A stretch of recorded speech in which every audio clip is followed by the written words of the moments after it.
842, Bob Steele and Gina Martin with you on First News. And joining us on the live line, Congressman Tim Griffin. Good morning, Congressman. Good morning. Congressman, I know we have a lot to talk to you about. We mentioned the free cell phones. We're going to get that to that in just a minute. But for a moment, I want to talk about the Libyan attacks on our embassy. And I know there are new claims that U.S. intelligence officials practically knew from the start that the attack on the U.S. consulate in Benghazi was terrorism and possibly tied to al-Qaeda. And some lawmakers are saying that they might have been misled, and they're questioning whether the administration has something to hide. What are your thoughts? Well, we don't have all of the facts, but I will tell you this. I believe the administration has been misleading us ever since it occurred. I think that it's outrageous if the reports are true, that the FBI has not been put on the ground there yet. We knew that Egypt, we knew that Libya would be dangerous on 9/11. You don't have to be a genius to know that. And for them to come out when they say they weren't sure what the facts were, for them to come out and hang their hat on an internet video when they knew or had reason to know there was a good possibility that al-Qaeda killed one of our ambassadors and 3 others on 9/11, it's just outrageous.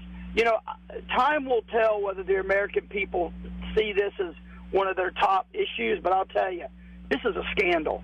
And it may not get the attention it deserves, but for this administration and the president to refuse to say this is terrorism, to come out and blame this on a video, when they had at least initial evidence, it appears to the contrary, it's just outrageous. Congressman, and I can't. Yeah. I wanted to ask you this: with the FBI not even on the ground in Libya yet, that says, and they say it's because of the great danger to their agents.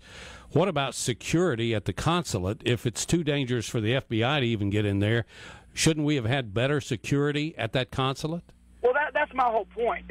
Do you have to be an intel specialist to know that in Libya and in Egypt on 9/11 there might be some danger? I mean, come on. And here's the deal. The sad part of it all is that apparently the ambassador's diary said that he was worried about threats.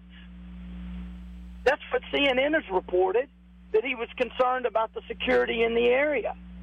And so, you know, when the Independent, the British paper came out and said right after this whole thing happened that, hey, the American government had 48 hours notice, I always take them with a grain of salt. A lot of those British publications play a little bit loose with the facts and get out ahead of themselves. But the White House immediately said, oh, that's just not true. That's just not true. All right, we want to continue this conversation. We got to pause for our traffic and weather. Hang with us if you can, sir. We want to continue the conversation about the security in those countries. Hold on just a second. KARN News Time is 8:52. We're on the live line with Congressman Tim Griffin. We hate to do this, Congressman. We're going to change our topic real quick because we want to get in the conversation about cell phones as well, so we're going to go there. That's right, and I know that we've talked about this before, the abuse of the free cell phones. And are you saying that you're not supporting the distribution of free cell phones? Exactly. I mean, I introduced a bill to kill the cell phone component of the Lifeline program. You'll have to excuse me. I'm crossing Cantrell to go to my daughter's ceremony. The Forest Park School got a Blue Ribbon award, and I'm going there, so that's what all the road noise is. But yeah, I mean, I first of all, this program, this Lifeline cell phone program, is riddled with fraud, where people don't just get one, they get 10, they get 30. That's part of the problem. But the other part of the problem is I just don't think the federal government ought to be in the business of providing people cell phones. You know, people say, well, there's a lot of things that people need, like cell phones. Well, how about jumper cables? How about first aid kits for people's trunks of their car? I mean, all of those things are good and they're needed, but the federal government can't be in the business of just providing everything for everybody.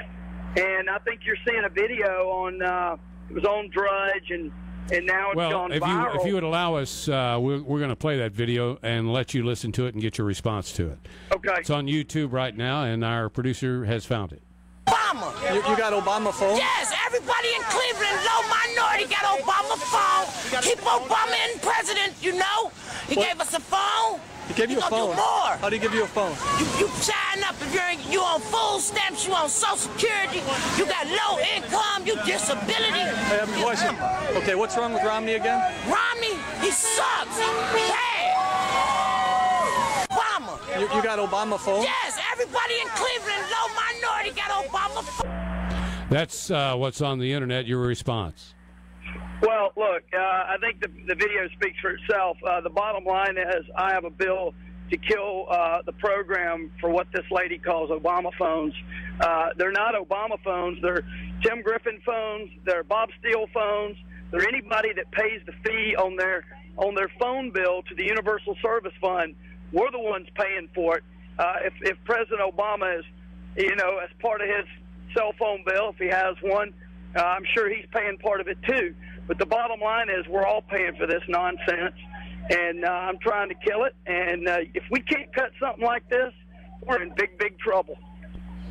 And in terms of your Sweet Tea tour, one of the other topics of discussion that our producer said that you've been involved in, what is this? Yeah, what we've been doing is trying to, we're always looking for new ways to be accessible. And instead of doing the big town halls, we've done about 25 of those. We did 25 last year, I think, where people sit for an hour and a half, and what have you. We thought it'd be more convenient if people could just pop by, have a tea, talk casually, stay 2 minutes, stay 10 minutes, stay 30 minutes, and just have one-on-one discussion with me. And these have been so successful. We just call them Sweet Tea with Tim, and I got the idea actually from another congressperson that had been doing coffees, congressional coffee type deals. And I thought, well, where we live, sweet tea would be more appropriate. And so we usually have sweet tea, unsweet tea, Cokes, water. And we just set up a little tent, or we go inside a business where we can, if someone lets us, and we just get together with folks. We've done about 10 of these, and we're starting what we call our second pitcher. Then we're going to do a third pitcher, and the second pitcher is another 8 or so. We'll get those done, and we're just always going to do these. I think until I'm done with this job, we're going to make this a permanent fixture. They've been very successful, and a lot of people tell me they don't want to listen to somebody else ask 20 questions. They want to have their conversation and leave. It's better for them. It's more convenient for them. And I said, hey, sounds great. I give them my cell phone. If they want to call me and continue the one-on-one, we can do that. All right. So I'm at Forest Park. I better get out here. The mayor's here. We're celebrating the blue ribbon they got from the Department of Education. It's where my daughter goes. So we know you've got another commitment and a very important one, and we'll let you go. We want to thank you for joining us today. Thank y'all. Hey, go Hogs. All right. Good luck to all of us. All right. Congressman Tim Griffin joining us today, and